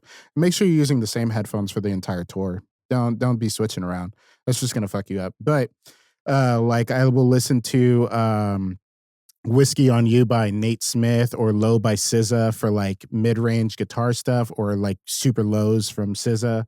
I'll listen to Traffic from Loudpack for like that hard EDM, like synth bass kind of stuff going on and hard hitting kicks and snares. But because obviously I'm working with Xzibit, one on the list was What's the Difference featuring Dr. Dre, Eminem, and obviously Xzibit. Just to kind of get a idea of that. And then that's where I have the virtual tracks. So the virtual tracks help because they're the stems from last night playing back through the same channel strips and same channels as everything. So once I've got a feel for everything in my headphones, I'll take off my headphones, listen to the room, and I'll actually run pink noise real quick and bring it way down. And I'll listen to how the room resonates, whatever's left. Some rooms might resonate at 300 hertz, some at 200 hertz, but it's usually around like 180 to 200 hertz in a big room that resonates. And so some of the options that you have is you can ask like, hey, do you guys have curtains? So like you can move curtains around and try to see if it's like the stage that's resonating or if it's the actual back of the house that's resonating, because a lot of times they don't have curtains in big venues. Now, the ones in the Netherlands, like I said, they were the most uniform across the board. They almost had flat response in every room. Three dates back to back, and I had to do minimal like curvature to get like a response that felt natural to the music.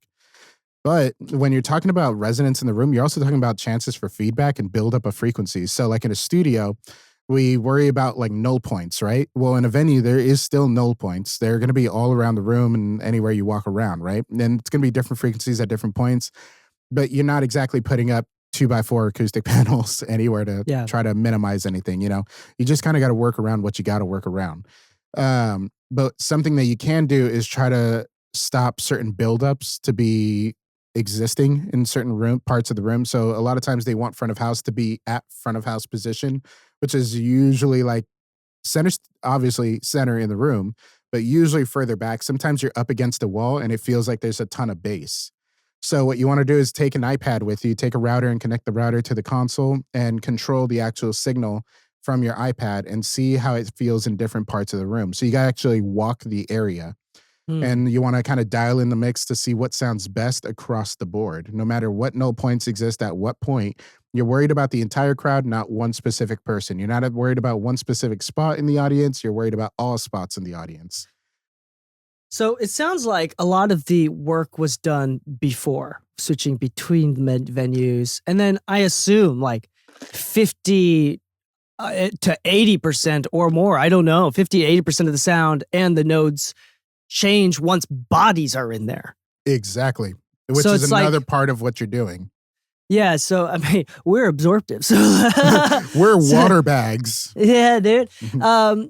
So I have furry water bags. So it seems like a lot of this is done before. When the concert is going and it's started, how much are you adjusting on show 8, for example? Like you've already done a ton of shows. It's already dialed in. You did the work before. Yeah. How much are you adjusting? How much are you stressing out while the show is going on? So while the show's going on, I've got a pretty good dial because, like I said, I always check my mix in my headphones, and throughout the tour, you're kind of getting used to what it sounds like in your headphones. So I've got a pretty good handle as what the balance of everything is in my headphones. So part of what the early on test is understanding how the room balances out in contradiction to your headphones, because I never set up at front of house. I set up side stage. Reason being is that because I also had to worry about monitors. That's typical for monitors, right? Yeah. Monitors wouldn't necessarily outweigh the show in the preference treatment, if that makes sense. Like, I'm not more worried about their monitors than I am about the house mix, but their monitors need a significantly faster turnaround time on a change than the house mix. Main reason is this. If I find out that the keyboardist can't hear himself through in-ears and he doesn't have a wedge, then how does he monitor his sound? You know, and my assistant, the production manager, he wasn't the one that had to make sure that everybody's signals were right and everything. In fact, there was an issue. So I did record a bunch of videos that I plan on editing down to make one long vlog thing about the tour. But one thing that I do touch on was trusting somebody too soon. And this is kind of something you touched on earlier, where they're like, wait, so they hadn't heard you work and they trusted you to do the work. This could have blown up in their face, you know, because I wasn't tested. I wasn't vetted yet for their team outside of being highly recommended by people who know what they're doing, you know? Of course. Well, I gave the same trust to the production manager on day 2, where I'm like, hey, I'm going to set up at front of house.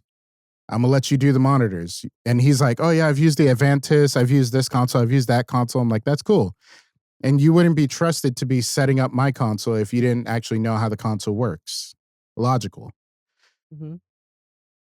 I was very wrong, because on the downbeat of song 1, literally we don't even start the concert right away. We do like a test song. We do what is it? It ain't no fun if the homies can't have none. Right? I forget. Yeah, the DJ Quick song, whatever. But yeah. So the band would jam to that song and the DJ would do his scratching, this and that, and I would actually make sure in the house everything sounds the way it's supposed to. And then I would run back to monitors. And that's how the majority of the tour went, because on day 2, when I trusted it to our production manager, who, like, he has a nice studio. He's actually a representative for, I'm not going to say the name of the brand because I obviously don't want to tarnish anything, because he is a good guy and this brand has nothing to do with, but he's a representative for a very well-respected studio brand of microphones. Like, we're talking thousands of dollars per mic. And he knows what he's talking about. But when it came time to execute, I got a text in the middle of the first song saying, Lu, help, run. I go there. He fucked up the monitor mix. And it was just one of those, like, if I can't trust you with a monitor mix, no way in hell I can trust you with anything else on the tour. I can't trust you to run front of house, because, like, though it might just be running faders at a certain point, like, what if you start trying to EQ some shit and start getting feedback? Oh, wow, dude, you fucked up on first song. You didn't even get halfway through the concert and me get a text. Like, I got a text on first song. So I decided that instead of setting up in front of house for the rest of the tour, I would set up side stage and run around with my iPad whenever I needed to. So this is important. I think the takeaway from this lesson is a couple things. One, we have an entire episode in the past. You can search for it in the search bar at the top of this podcast, is Dunning-Kruger effect, of cognitive bias. And understanding, like, a sign of intelligence is understanding what you don't know, just as much as understanding what you do know, and being able to admit to that. And that's I okay. think that's important. And that's okay. That's actually really intelligent to be able to say, I would have had I don't so know. much more respect for that. Yeah. And the second thing is the limited transferability between studio audio and audio in general to live sound audio. Because for me, I've done some headphone mixes on a console in the studio. Not a ton, but enough where my first instinct reaction is, I could maybe, I'd probably mess up a little bit, but I could maybe do monitor world. But knowing how things will probably go and hearing this story, I'm very confident that it will not go well. And I actually don't know what I'm doing, especially because I don't have the experience doing live sound. The funny thing is, like, a lot of people think that in-ear mixes sound like a full mix, and that's not the case. Of course. Yeah. Yeah, like DK, you're a vocalist. One, I mean, whether you want to consider yourself or not, we all know you can sing I like am. a fucking angel. Like an English, for sure. More like a premature, prepubescent 12-year-old child. Go ahead. Yeah. But, let's be honest. If I were to set up your in-ear mix, you probably want the DJ down 10 decibels. Oh yeah. You wouldn't want him running loud as he is already. I want drums and keys. Yeah. Yeah. Give me hi-hat, snare, and kick, and then we can fill up the rest almost kind of thing. Yeah. Mostly me, for sure. Yep. And so when you listen back to somebody's in-ear mix, you're like, what the fuck are they listening to? It's like, you forget they're on stage with a live band. So some of that band is still bleeding from the ambience. And then you're blending that also into their ears. So like if the drums are just as loud now in your ears, but you wanted to actually be able to hear like what the DJ is doing or what the keyboard is doing, you might want those drums down to give more space for the keys to exist. So like a house mix and a monitor mix are two completely different worlds, and not every monitor needs every element. Yeah, that's true. And especially because like there's a lot of elements that I remember on stage as a performer. Mm-hmm. Like for example, I would build backtracks where on one side, like in 1 year alone, it would be like chorus 2, 3, 4, and it would like count it down for me. And if that was playing to the audience, that'd be wild. That'd be so weird. That'd be wild. The last thing that I want to talk about, which is kind of I feel like maybe it's not, but maybe it's a little bit, I feel like it's a little taboo to talk about this actually. Sure. I love taboo. Yeah, me too. I'm a huge fan of breaking down boundaries and coming at this with curiosity. Sure. Is the idea of like, dude, hearing protection and a sense of superiority and I would say a wrong, an incorrect sense of superiority from studio guys to sound guys. Yeah. Like as a studio guy, my first gut instinct is how is it possible that your ears are not completely damaged? Like there is like an immediate sense of, like physiological superiority because I don't go to live shows every fucking night. You know what I'm saying? So let's talk about hearing protection, how you deal with that, and then let's talk about the nuance of like, is there any truth to this feeling of superiority at all? So, but let's start with like, what did you do for hearing protection, and is that an issue? So, a couple things, but I think something worth noting is culture of engineers showing up to a venue if you're not a house engineer. First question that is respectful to ask, but may seem weird, is how loud can I be for how long? Interesting. Is that like legal reasons or particularly legal and also cultural to the venue? Now, so this is kind of funny. In our contract, unless stated in advance and agreed to in advance, you're not allowed to tell me how loud I can be. If I want to push 150 decibels out of your system and blow the speakers, I can, unless we have agreed in writing. That is actually part of Xzibit's paperwork. And it's actually in not just Xzibit's, but in a lot of people's paperwork. The reason is this. If you show up to a venue and you're pushing 115 decibels, like 110 is like already pretty loud. 115, like you're pushing those speakers for a big crowd. And that is more reliant on whether there's relays. You know, if there's speakers like 50 feet back that have delay compensation and all that kind of stuff as a factor, so that you can keep the main system down a little bit, because instead of worrying about the loss of volume over time, because you lose, I think it's 6 decibels every doubling of distance. So 1 meter, 2 meter, 4 meter, 8 meter thing, you know? So by the way, your system is a big factor in how loud you play the system.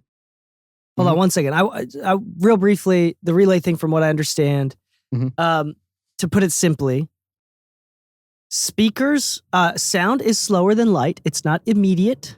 Yep. So when there's a big, large audience, you have speakers in the front, right in front of the stage. You have speakers a little bit further back, and maybe even some even further back. And what Lou is talking about is the delay compensation is so the audio is in line for the back speakers, what's coming out of the back speakers. By the time the sound out of the front speakers hits the back speakers, they build on each other and they're in phase with each other. So they're delayed. Yeah. That's what he's talking about. So let's say that you're, because the speed of sound is 1,125 feet per second. Um, Okay, go ahead. Yeah, This is yeah. not a math show, but No, yes, it's not a this is math show, proving a point. but yeah. So the speed of sound is 1,125 feet per second, which means that if you have one speaker 1,125 feet away, you need to delay that speaker one whole second, or else it's going to sound like everything has a 1 second slapback delay on it. And that's fucked up. And then you also have to make sure that it's in phase. So that's a different level of it, but we're going to stick with relays for in a very basic level, because though you're playing the same signal, you might be at a point in the room where like the same frequency is inverted. So you need to make sure your speakers are not uninverted. And you can't just throw the same delay for all speakers.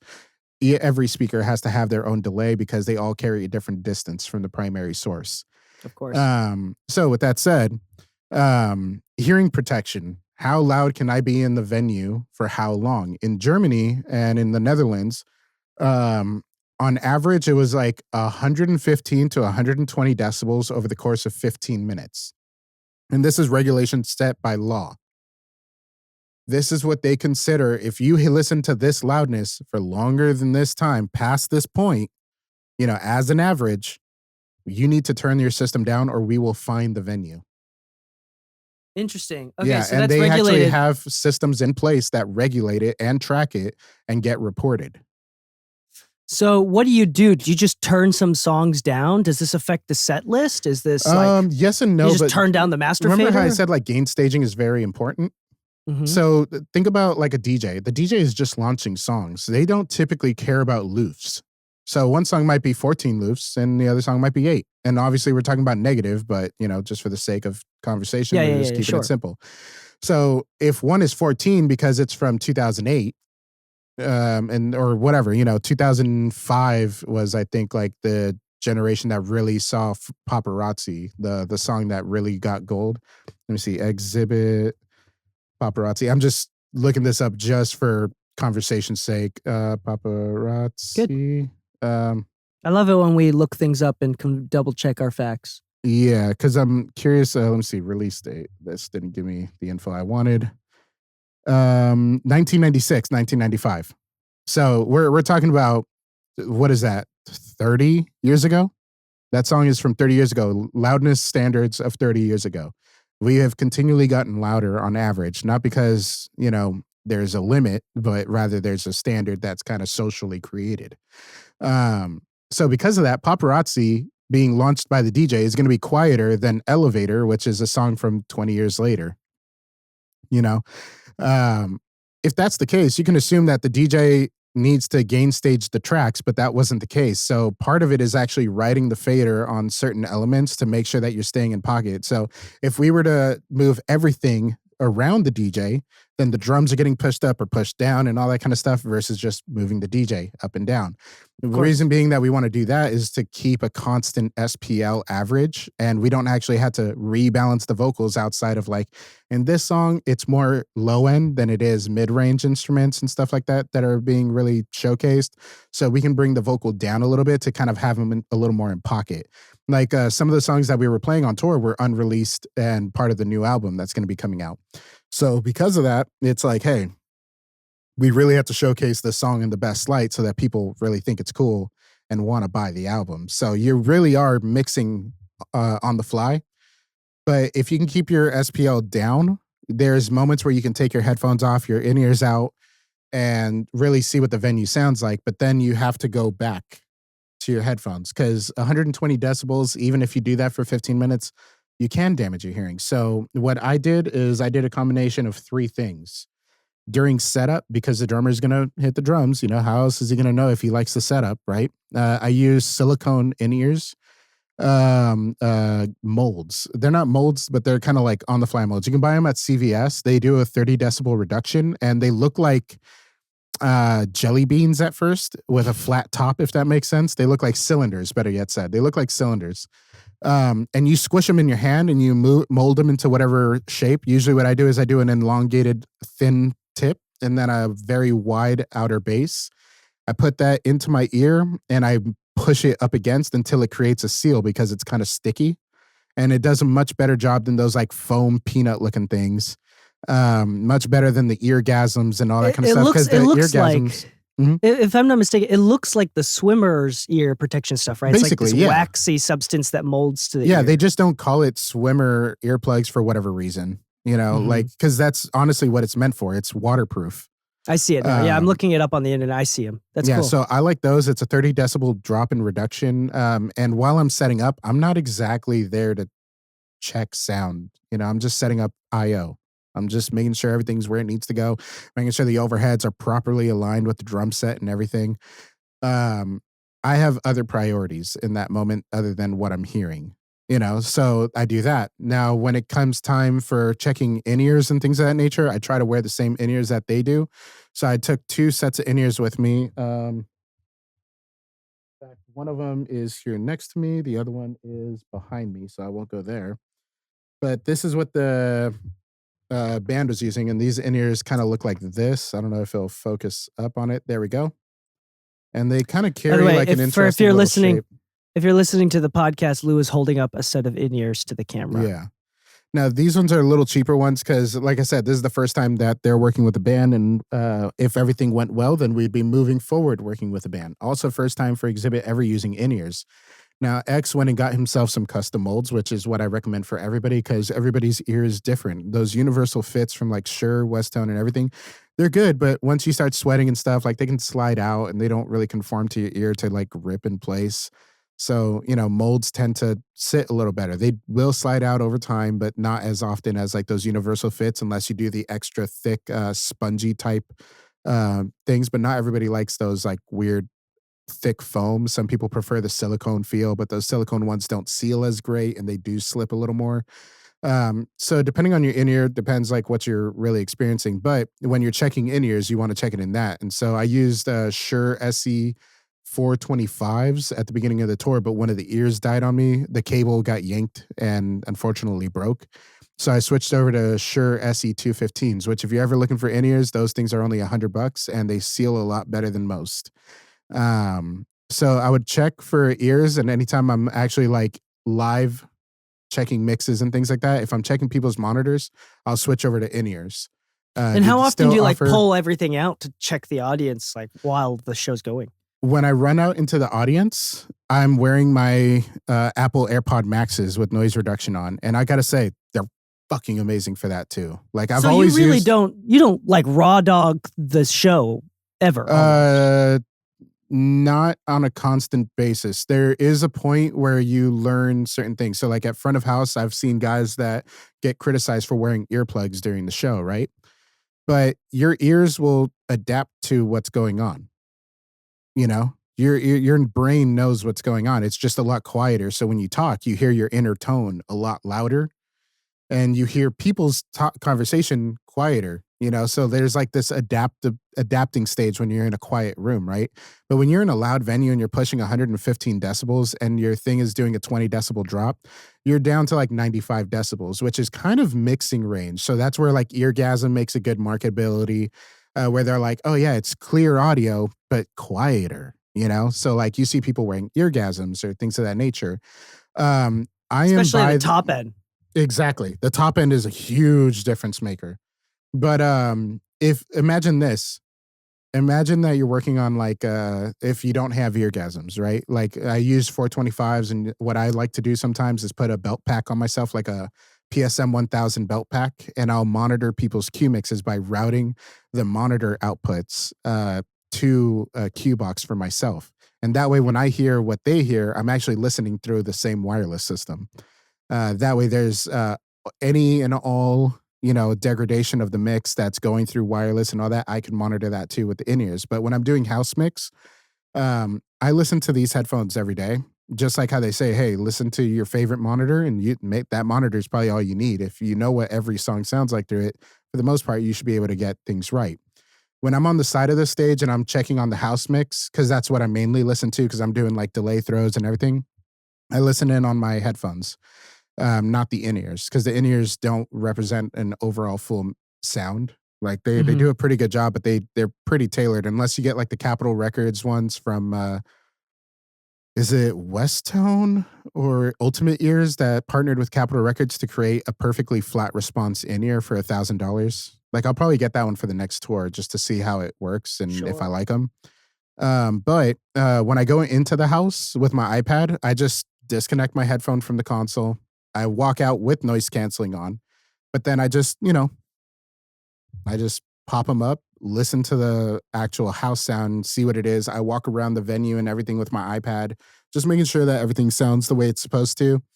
And then once I'm confident in things, then I just walk back to my station, make sure the band is still good. Because, for instance, the drummer was using two forms of monitoring.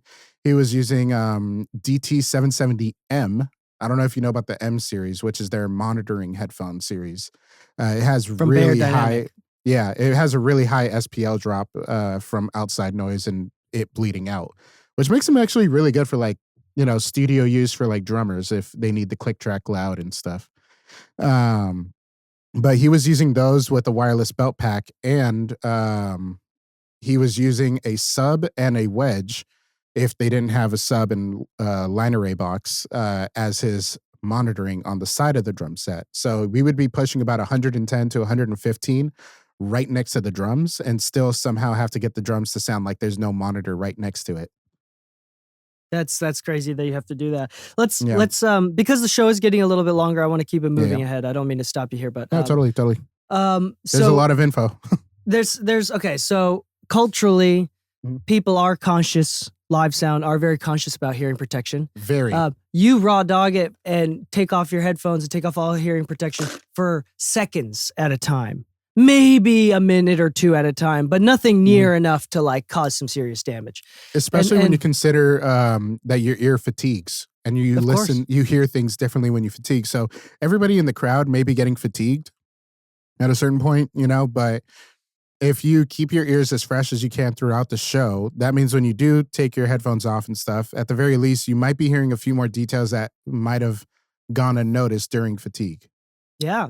And the last thing that I wanted to just touch on briefly, like in a minute or two, Lou, is what can you say about, because you do come from both studio and live sound world, what do you have to say about this, like this taboo topic of live sound engineers versus studio engineers and the superiority that both feel over each other and stuff like that? Like, what do you have to say about I think that? it's my honest opinion is anybody that ever argues that one's better than the other is fucking retarded and stupid. Yeah, of course. But I mean, like, what? But the main reason is this: live audio is a different realm, all the same as post production is a different realm, all the same.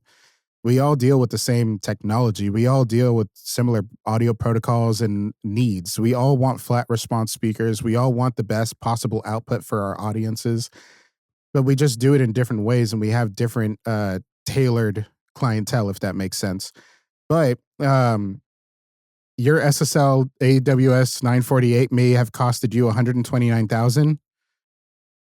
Well, a D Live is still going to cost me about $60,000 to purchase, and I'm going to have to travel with it and rely on it every day to perform in front of 1,000 people and provide a mix in front of 1,000 people. And that's a small show. So realistically, we have similar costs going in. We just have a very different need for our tools. Now, to say like, oh, well, because you go into live audio and you might have tinnitus, this and that, blah, blah, blah. Tinnitus is a factor and it's a fear for everyone. But I also know that there's a lot of studio cats that have tinnitus that will never admit to it because of fear for losing their work. And there's the same thing for guys in live audio. But yet some of our most respected names in our industry have tinnitus and they all admit to it. The funny thing is this. I don't care if you want to raw dog the audio or not. If you're a fucking beast in front of the console, whether it's in the studio or live, you're a fucking beast. Yeah. You know what I mean? Like this whole hate behind like, well, my job is a lot more critical because it makes the difference between sales or not. But then you have artists who make more money off of their performances than they do off of their sales. So That's true. I'm just saying, who matters more? The people that are making more, the engineer behind the concert or the engineer behind the record that didn't sell as well, but the performances did. It's such a minute detail between the two versus like, yo, could we work together? Could we create one of the most best experiences? Look at Kiss. Kiss was known for having better shows than they did have album recordings. Yeah. So it's one of those where I'm like, dude, I know a lot of studio guys that do live sound, and I know a lot of live sound guys that do studio. But never have I ever met any of them that do both that ever criticize either side of the field. They never say like, well, I just do live sound because, it's just a couple checks, No, they're like, no, I actually really like live and I like studio. I just want to be in music. And most of the guys that I've met that do both are just ecstatic to do music for a living. Beautiful. Yeah, that's another thing too. What I don't want to do is like start some unnecessary drama or like. No, I highly doubt we could with this topic. I think the drama already existed, and we're just asking the question that everybody asks, which is, I don't want to put any more drama. Yeah, I don't want to put any more attention to it. Is what I'm saying. Yeah. But I think it's important to address and to talk about this more often and to kind of communicate, and because both are honorable, desirable positions. You mean to tell me you don't want to hang out with your artist on tour? Yeah. Well, in my case, lifestyle wise, I'm trying to not see any artists, ever. You're like, I work from home. You can email me. I don't want to see anyone. I moved to Orange County. Does that say anything? I'm kidding. But dude, it's interesting. And there's because you have so much more infinite amount of takes and revisions, you can obsess with the nuance of sound and audio in studio. But the point is, both are valid career paths. Very great. Very honestly, the live sound is potentially more lucrative than any studio as far as like opportunities, job goes. Just how the marketplace is, the demand, supply and demand. Yeah, there's a wider net of opportunity for those who have less experience, and there's a wider net of high grossing jobs for those with experience. With I guess you could say somewhat of a little bit more barrier the higher you go. Yeah. But I think that's any industry. But for instance, in live sound, I met a promoter in Poland who says he does a lot of shows in LA. I told him, hit me up once you're in the States. I'd love to show you around if there's places you haven't been. But it turns out he's like, yeah, I've done shows at the Palladium. I've done shows at this, that, blah, blah, blah. I'm like, that's cool. He's like, the culture between European venues and American venues is also very different. And he noticed that like the atypical sound guy, the one that they say is like, oh, he's just tired of doing sound. He hates dealing with the bands, this and that. Almost didn't exist in Europe. There was like one guy that totally gave me that vibe, but it didn't help that he had a ponytail and tucked in his shirt. And wore shorts. He wore black shorts, wore a t-shirt that he tucked in with a brown belt and had a long ponytail. I'm like, you didn't have to match the attitude to the fit. Like you didn't have to be that guy, but that was one person. A lot of people think that a lot of live guys are like anal. We're not. Actually, I've met some of the nicest people doing these kind of gigs, and I felt so bad when there was like one detail that needed to be changed. Like, oh, the drummer actually goes on the other side of the DJ. I'm so sorry. Like, is there any way we can change that? Like, oh yeah, no worries. Oh, no, no. Anytime I felt bad about anything, they were just happy to be doing something. Mm-hmm. Yeah. And that should be the case. Like culturally, that should be the case here. You should love your job. And I want to be careful saying this, but like a part of me, and is something I've expressed in the past, like explicitly, is if we are going to gatekeep and if we are going to deny opportunities from people, it's going to be from assholes. Yeah. So it's like, I really do, in a really weird way, I do think and should always promote people to grow up, kind of get past their trauma and look beyond that and just understand where we like our positions, especially within the creative field. That is so important to have, like to be the rational person in the room within a creative field is a crazy advantage. Abundance mentality, especially in the world of live sound, it should be the only mentality because most times when I hear about guys that say, oh, there just hasn't been a lot of work, I did a couple gigs, but I haven't gotten a call back. I don't look into other people's work, but then I end up finding out that I know of somebody that knows of a gig that somebody I worked on, was a part of. And then you're like, oh, things didn't go well. Gotcha. Okay. And then most of those guys are the ones that are like, there's just not a lot of work. I'm like, no, The holiday season is coming up right now. You know how many Christmas, Hanukkah, Halloween, Thanksgiving events are being hosted by the city alone? Yeah, for sure. Especially for live sound, yeah. Yeah. So like if you're worried about, oh, I never got that job with this one artist, you're forgetting that there's 1,000 other gigs going on this month. Literally, the city puts out so much money that if you were to find city work as an engineer, you'd be surprised how much they pay per day.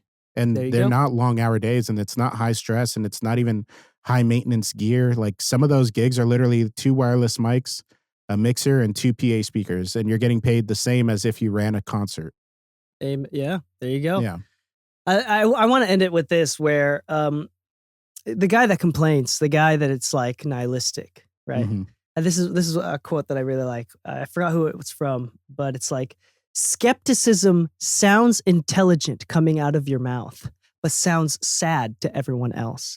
And so to the guy that is, I'm a realist. I just know like that AI is going to destroy everything. And I just know that there's things to look out for, and I'm just really skeptical about everything. I'm not pessimistic. I'm just real. You know, and if you live skeptically like that, nobody that has to deal with the stress, the everyday stresses of being on tour constantly or being in the studio, like trying to be creative and like express themselves, wants to be around sad people on purpose. Very rarely does that ever happen. So, and the problem with this sort of stuff is that developing into a person with good character is typically not like a conscious decision. Sure, you can argue that it's ideological, teleological, like whether like I was never given this opportunity to build good character because my parents were bad to me versus like I'm using my childhood trauma to excuse my poor behavior, right? Yeah. Regardless of what it is, I am always a huge fan of looking introspectively, or whatever it is, and trying to cultivate and develop that optimistic, at least to other people, not to suppress your feelings, but to deal with them in a way that is healthy with a therapist or whatever, so you can be the light to everyone around you. And I mean, Lu, you're a blast to be around. You're like fairly optimistic, even when times are tough and stressful. And I'm sure that presence alone is what, like, that is a major part of what got you this continued gig and X saying like, yo, we want you on the team for the next one too. Right. And yeah, sure. Live sound, technical skills. Sure. Absolutely. But like you said at the very beginning, like when you're on tour, you live with these people. Like you cannot have beef with these people. I mean, there's like all there's of us a reason had to why share most a room.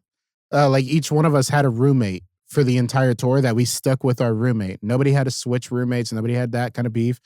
My roommate was the DJ, and I remember me and him just having deep talks about like how are you doing with your wife? You know, how's the stress between you guys? Oh, you got kids.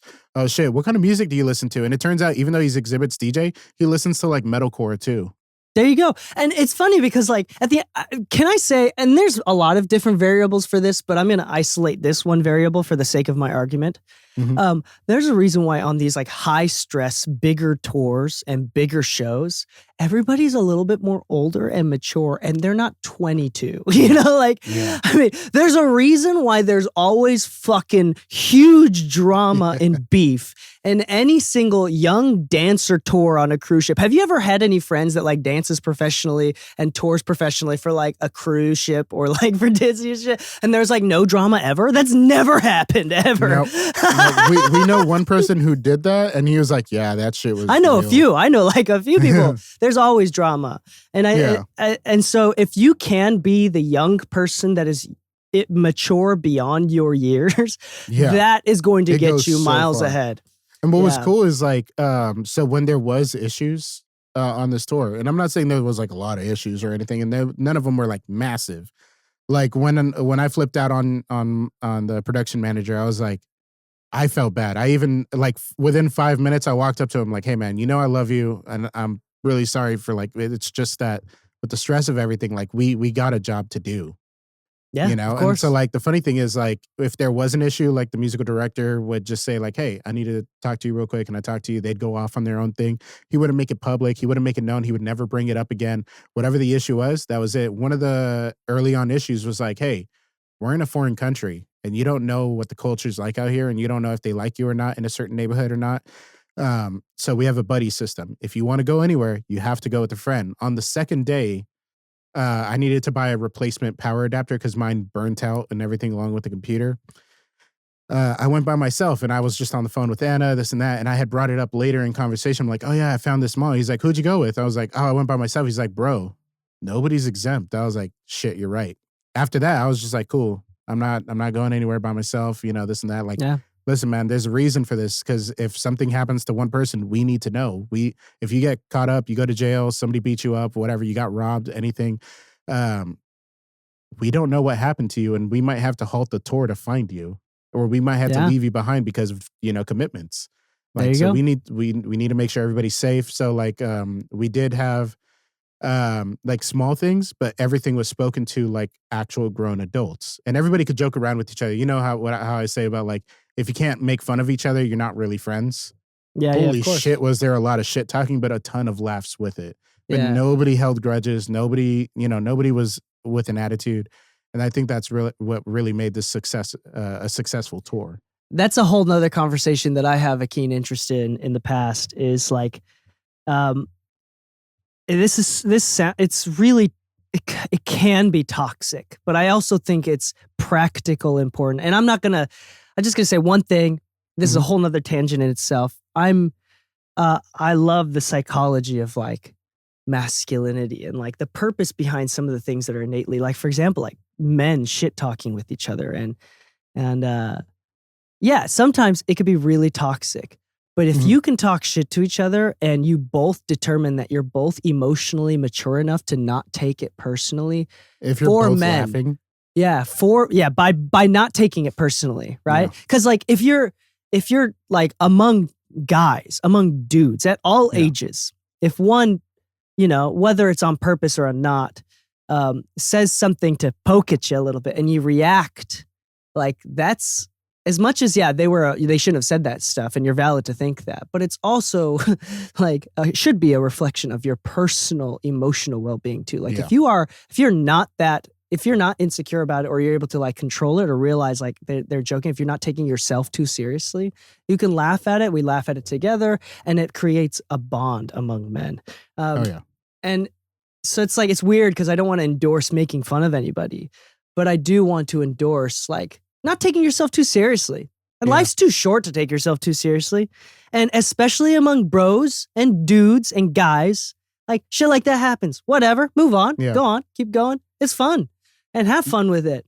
Like a good example of like the maturity on something of that nature is me and Flawless, the DJ, were rooming with each other. But like one day somebody noticed like, bro, are those fake Air Force Ones? He's like, how are you the DJ with fake Air Force Ones? And they started hitting him with like the Alpha Final Ones, the Air Force Twos, the like they were naming every knockoff that they could think of, right? They're like, bro, what are you doing on tour with fake? And he's like, bro, they're expensive. Like, and these look close enough. And he had a valid point. Like, hey man, like if I don't need the name brand, I don't need the name brand. It's not personally that tied to me. Like I'm not trying to prove it to anyone, but I understand that there's a look and nobody on stage is going to see my feet.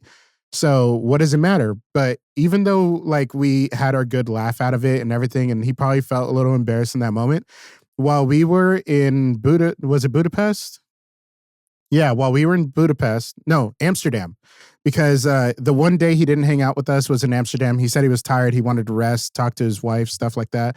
We're like, cool. All right, stay behind if you want, Like, we're kind of confused as to why you wouldn't go to Amsterdam if you've never been free of charge, But sure. But he, he decided to stay behind. When we passed by a sneaker shop, we're like, yo, look at all of these. And man, DK, I'm gonna send you some photos of the ones I found. I found all the purple Nikes I could ever want. Like some of them were beautiful, but we found an all white set of Air Force Ones and we all looked at each other and somebody mentioned, I think it was either EP or Tato, that said, hey, are you guys down to pitch in to buy him a set of Air Force Ones? Hell yeah. And we bought him his own set of Air Force Ones. And the thing is, none of us complained about it. Yeah, none of us complained about it. We gave up a day's worth of per diem or whatever it was to, pitch in. And to be honest, That was fucking amazing. I thought that was so cool. I looked at everybody and I'm like, see, this is dope because like Flawless never once brought it up to me that like people made fun of him or anything like that. He took it like a champ and like a man should, like a real man. But you know, like realistically, the team also saw it and was like, hey, here's a dope opportunity to do something with our money for somebody else that they didn't ask for. But like, yo, you deserve, like you're on tour with Xzibit. You deserve a set of Air Force Ones. Like if they're a little too pricey for you right now, don't worry about it. We got you. And here's the crazy thing is like from a psychological level, let's say he did take it personally and he was mad at everybody. Would have everybody been that accepting to the idea of buying him a pair? So it's like it takes a little bit of proving through the fire to prove brothership to each other. It's like, oh, this guy is actually cool. He can deal with it. And then everybody's like, let's get him a fucking pair. But if he was like, I mean, forgive me, but I mean, if he was like a fucking pussy about it, right? If he was just like, I don't know, nobody would have felt that way. No, it's like brotherhood is gone. So it's like, as much as it's like not kind, that's just how brotherhood kind of works. And at the end of the day, it's like there is genuine kindness there and looking out for each other there. And it's kind of proving to each other, like, are you cool enough to hang? Are you cool enough to hang? And that's just the way that men psychologically, practically, kind of like subconsciously check. Are you cool enough to hang? Are you cool enough to hang? Because you'd be surprised. Like, as long as you're a cool hang, you'd be surprised the opportunities that are in front of you. But yeah, obviously we've ran a pretty long episode. And I know me and you can go on tangents and stuff. But yeah, honestly speaking, like, this tour was very special in the context of not only the quality of life that was experienced, meaning that what I experienced was not the norm. Not every time are you going to eat the same food, go to the same restaurants, go to the same hotel as the main artist. Not always is that the experience, but surprisingly enough, no matter what he wanted to do, like I remember at one point when we were in Amsterdam, we were walking around, just wanted to go check out the sites, and everybody was like, oh no, you're good. If you want to have dinner, X, go ahead and have dinner with your wife. And he looks at everybody. At one point he looked at me, he's like, you sure you don't want to stay? I know you said you were hungry. And I'm like, no, I'm good. Like, cause I felt bad. I didn't want him paying for everything for me. But like he sat down at a nice Italian restaurant. He's like, yeah, come on and eat with us. You know? So like he was very hospitable to everybody in the team. He was very kind. He knew everybody by name. Yeah, honestly speaking, like those type of people, you could confidently say, yo, there's not as much budget on this one. No worries, I got you. There's not enough team members. Don't worry, I'll pick up a little bit of the slack. Because as long as you're good people would go the extra mile for you in general. But the experience that I had with him was very uniquely different in a very positive way. But as a human, just to wrap up my view on this tour, as a human being, I felt like I needed to go on this tour because I hadn't taken a vacation in a long time. One, so it gave me a chance to get out of the country and see different sites, but it also gave me a chance, as you mentioned earlier in the episode, to really prove that I knew what I was doing and that I was qualified for certain opportunities, because who just goes off of recommendation for something of this caliber?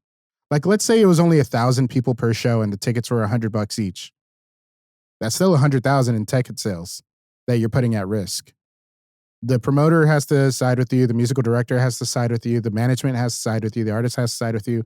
And if you fuck that up, that's a big responsibility that you just fucked up. So the fact that our average show was around 2,000 people, which could double those numbers at that point, like, it was really nice to say that not only was I walking in confidently, but I was able to like prove to myself, like, hey man, like even if you were doing local shows for a while, even if you've taken a break, because, you know, when I moved, I took a pretty big break just to try to calibrate, try to get used to the move, set up my studio here at the house, get to know some of the businesses out in the Orange County area so I wouldn't have to drive to LA as much. And that does come with a pay cut because you're not local anymore. You're not taking on as many local gigs anymore. And so you're taking a temporary pay cut, but in that time, you could go through a level of doubt that I feel like I did go through. But going on this tour and then hearing like, bro, you know what's the one thing about Lu that I really like? No matter what happens, Lu was able to fix it in like fucking 10 seconds. It didn't matter. Like we had actually one show where all audio cut out for half of the channels. Like in-ears, X's in-ears, Demrick, the side singer's ears went out. The DJ's monitors went out.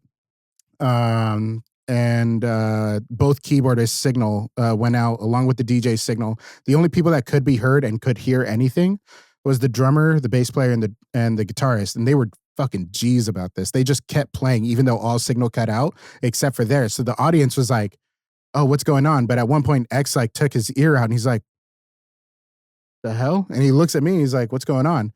But X walked up to me with like kind of a calm demeanor, and he's like, "Hey, what's going on? Is everything okay?" I'm like, "Yes, one of the party goers got too close to the system, whacked and broke one of the cables. We have to replace the cable, get the system back up and running. Give me 10 seconds." And I had been recording the whole show, and there was a video of it. It took 42 seconds to go from complete signal loss to back up and running. And in that time, the band never stopped playing. So when signal came back in, it's as if there wasn't a drop. Nice. Yeah, and he was able to go in, finish the final verse, and do that. So there were moments where like the entire venue just goes, like for those hearing, like they're just staring at you. Like you got 1,000 people and you're surrounded in this specific moment because VIP was behind the stage. So like you're literally surrounded by the audience wondering what the hell just happened, and they're all staring at you, and you're like, "Ah!" But yeah, so there was a sense of validation and feeling like a champion throughout the tour, where it's like, bro, I fucking walked in as the new guy. Like nobody had worked with me. I was only recommended, but not only did I come in and kill it, but no matter what situation came up, I was able to execute anything that came my way. And I knew I could. I've always known that, but it was really cool to have that sense of confirmation. Amen, brother. Yeah. And you deserve it. You deserve it. Yeah. It's crazy. It's I feel like a lot of the industry in music in general, there's the supply and demand of jobs and gigs out here. It's really strange. What we do is really cool, and it's difficult to find a position, even get an opportunity to prove yourselves like that. Yeah. Like you're older than me. You're what, 33, 34? 33, I think. Yeah. And then I don't remember every day.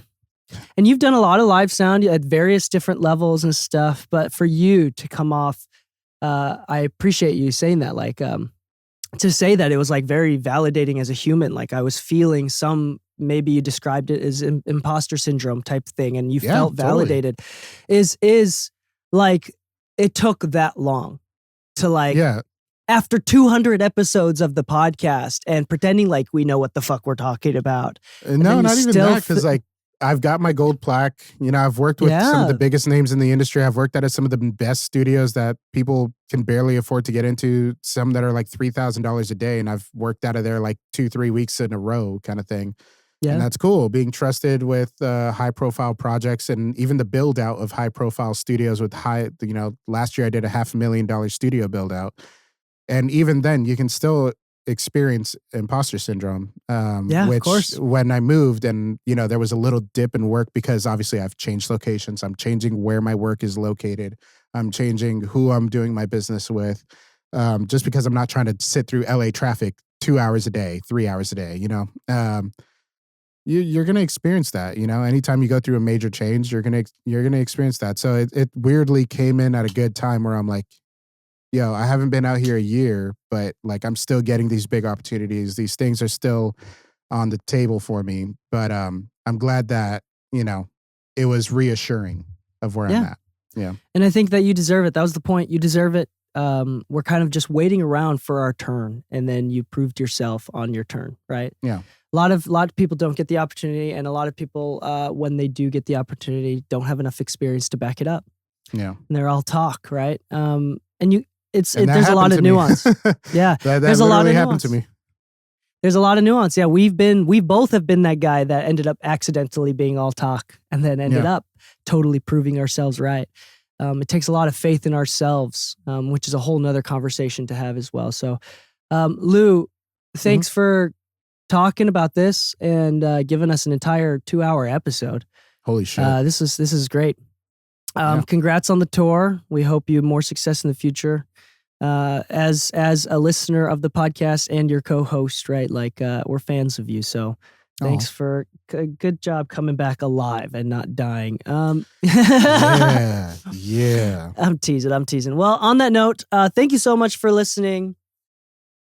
If you'd like more exclusive episodes of the podcast, where we have 10 to 20 minute episodes of the podcast, all technical information about mixing, mastering, etc., go to mixingmusicpodcast.com/exclusive. Now, all of our exclusive episodes for $3.99 a month are all available natively on Spotify. So if you use Spotify, you can already see which exclusive episodes you're missing out on. And if you pay the $4 a month subscription, you can unlock all those episodes. And then it unlocks over 200 episodes that are already existing. They're all ad-free. If you don't want to use Spotify, what you do is you sign up through Spotify, and to confirm your payment, they will email you a custom RSS feed that you can import into Apple Podcasts or whatever podcast platform that you like that accepts third-party RSS feeds. So it is applicable to it's available to everyone now. We have a bunch of subscribers already. Thank you for those that are subscribed. And go check that out. Once again, the sign up link is mixingmusicpodcast.com/exclusive. And on that note, happy mixing, my friends, and stay saucy.